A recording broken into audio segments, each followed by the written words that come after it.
where you can say it like it is and you're going to get honest feedback.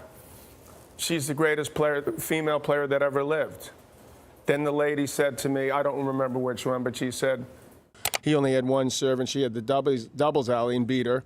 And over the course of time, people, including our now president, wasn't president at the time, have offered me sums of money. For a brief moment, the Linz Design Center was silent. And during that time, a trend that the WTA never desired began to quickly spread.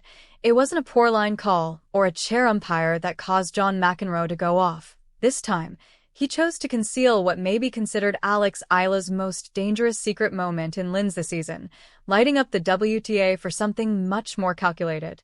After a crushing round of 16 loss in Miami, Eala plummeted from a career-high number 29 just weeks prior.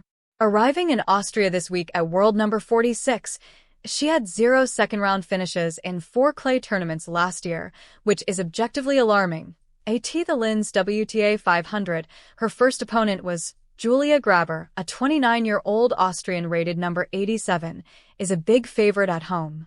She was born on clay courts and has won 16 ITF titles on dirt. In the meantime, this girl deserves to be seen by the entire country of Filipino admirers who get up at 3 in the morning to see her perform. McEnroe, who never equates silence for peace, ensured that silence ended, and the WTA made sure they nearly didn't. In reality, what did he say? You must subscribe in order to hear this immediately. In a recent broadcast piece, McEnroe didn't simply mention Eala's name in passing. For months, the tennis establishment has been quietly at ease with what he pointed to, the WTA's persistent inability to acknowledge Eala as the worldwide attraction she clearly is. This was not an isolated instance of annoyance. After observing the accumulation of scheduling decisions surrounding this player, McEnroe concluded that the trend was too clear to overlook. His argument was structural rather than sentimental. The WTA had a player with one of the biggest and most ardent fan bases in the sport, yet they continued to make decisions that implied they were either unaware of this or didn't care. And he had the ideal case study thanks to the Linz issue. This is what, before to this match, no one was shouting loudly enough. It was scheduled. Julia Grabher is not going to give in to clay. The 29-year-old Austrian has dedicated the better part of 10 years to honing her skills on this particular surface. Her strong serve and aggressive baseline game can do the most damage in dirt, grinding, physical, high-spin clay matches, which is where those 16 ITF singles victories occurred rather than on hard courts. In May 2023, she advanced to a WTA Tour final. And the same year, she reached the top of the world rankings at number 5-3. At the 2023 French Open, she defeated Erinx de Russ in a Grand Slam singles match before losing in the second round. She battled her way back into the top 80 at the Australian Open this year, winning in the first round. Because she is unremarkable, she is not ranked number 87. She is rated 87th because 2026 has been an extremely difficult year, with a 3-8 record, a reported withdrawal from Miami owing to minor health issues, and 2 early clay exits in Turkey before returning home to Linz. Home in Linz, that phrase carries weight. In 2019, Grabher made her main draw debut at this particular tournament. The people at the Design Center are familiar with her name. They came to observe her. They wanted her to prevail. She was playing a player whose clay numbers are, to put it simply, poor, on her best surface in her native country.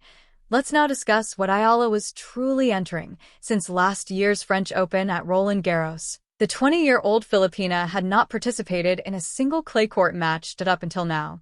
All of her competitions in 2026 have taken place on hard courts, including Auckland, the Australian Open, the Philippine Women's Open, Abu Dhabi, Qatar, Dubai, Indian Wells, and Miami. In the week before Linz, she had been training at the Rafa Nadal Academy in Mallorca, even spending time on the court with IGA Swiatek in what appeared to be intense clay preparation. However, match sharpness on clay and preparation are entirely different. Eala did not advance past the second round in any of the 4 clay tournaments she participated in 2025. No finishes in the second round. That is a pattern, not a blip. On hard courts in Guadalajara, she won her only WTA 125 championship. Her greatest achievements, her Eastbourne final, her Miami run, and her U.S. Open results, all on quicker surfaces where her left-handed angles and aggressive early ball striking are most effective. Clay neutralizes her most powerful weapons by slowing things down. Opponents have more time to reset, accumulate points, and force her to make mistakes. She was a natural clay grinder, and she understood precisely how to make the most of that extra time. This wasn't only a mismatch on paper. The WTA organized this event without a flagship court designation, without significant international broadcast emphasis, and without providing it with the kind of awareness that would have signaled the world that it was a true upset waiting to happen. Austria is set to see a momentous occasion. McEnroe couldn't let go of that choice. You must see the larger pattern he was responding to in order to comprehend why his displeasure is so deep. She had the doubles alley and defeated him with just one serve. People have also offered me large sums of money throughout the years, including our current president, who wasn't president at the time. In February 2026, the Tennis Gazette revealed that Eala was frequently scheduled by the WTA at odd times on smaller courts. A verbatim quotation from their coverage that summed up what fans had been yelling about for months. "It might be challenging at times because we are competing for such significant goals in our tennis careers." This was not a minor grievance from a specialized Filipino fan base. The mainstream tennis media was known to criticize the tour's choices regarding its most popular player. After the Dubai Tennis Championships made the necessary corrections, Eala's final center court match against a top 10 opponent took place on February 17th. The answer came right away. The stadium was packed. The transmitted numbers accurately depicted what occurs when Eala is placed in her proper place. Then Linz turned around, and it seemed that the lesson had not gotten deep enough inside the scheduling offices of the WTA. McEnroe wasn't only saying that Eala should have had a larger court. That was not as crisp as his point.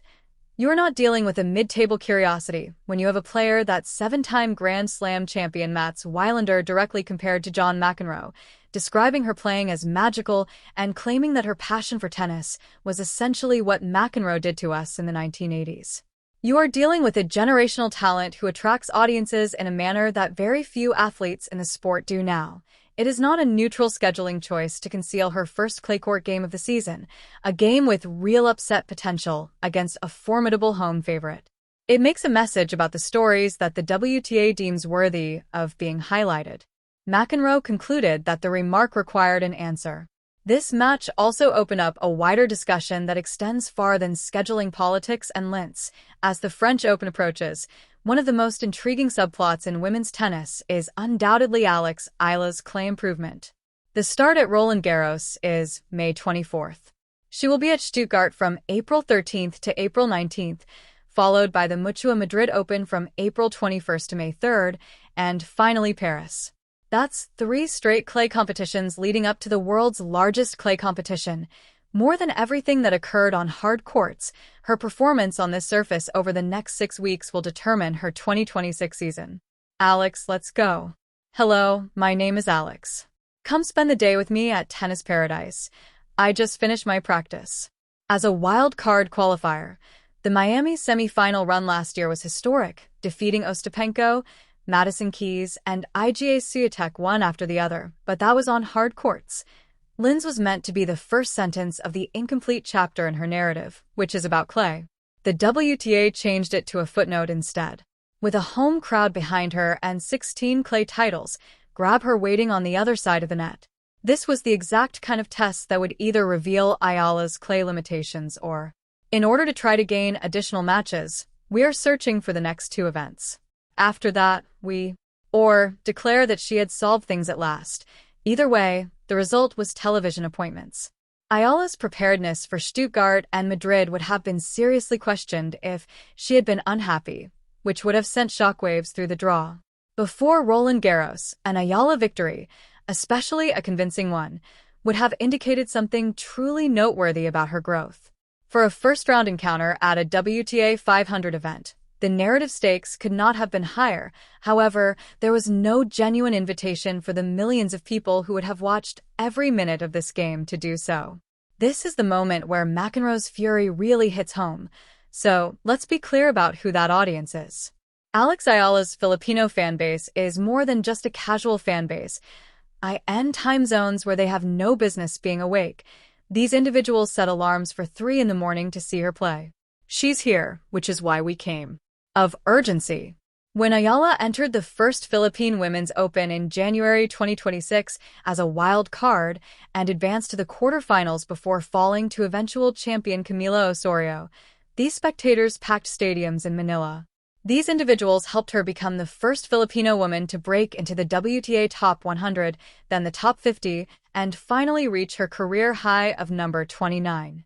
The entire country followed her ranking rise, point by point. Those back and forths were extremely stressful for me, macho, and I'm glad I was able to get some of them. Eala herself stated that the Manila event was the high point of her year in an article published in the New York Times. This player and her nation have such a strong bond that in addition to making a scheduling error, the WTA is dismissing an entire fan base that has done nothing but advance the sport in a region where tennis was never a popular topic prior to Eala's arrival when they decide to conceal a match involving her, especially one with a legitimate upset potential against a home crowd favorite on a surface where Eala has historically struggled. When he stated what had to be said, McEnroe understood. This is the portion of a story that has not yet been thoroughly explored, and it is important for what follows.